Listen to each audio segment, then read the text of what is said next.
Peuting-peuting masak mie terus dihuapkeun tuh. Hayu besti masak deui. Ieu teh deuk ngagudungkeun mie nya besti tuh di endogan hiji. Tah terus bumbuna we besti diasupkeun kana mangkok. Tah tambahan ku sawi meh tambah wareg ieu teh meh sarena tibra. Tuh geus asak mah besti parinkeun we ieu teh kana mangkok tah diangkat tong poho cayan saeutik nya tong loba teuing bisi eueuh rasaan tuh. Tambahan ku sambel sasendok meh tambah lada heueuh. Tuh bismillah heula besti heueuh tong poho tuh huapkeun ayeuna mah. Tuh tingali ieu teh teuing lapar teuing beuki ieu mah. Tingali awak geus sagedena nahaun oge ieu teh hayo we gagayem heueuh.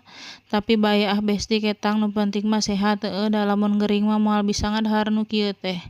Tuh ieu teh geus beak nya besti tuh. Tinggal minum tong poho minum nya besti. Tuh.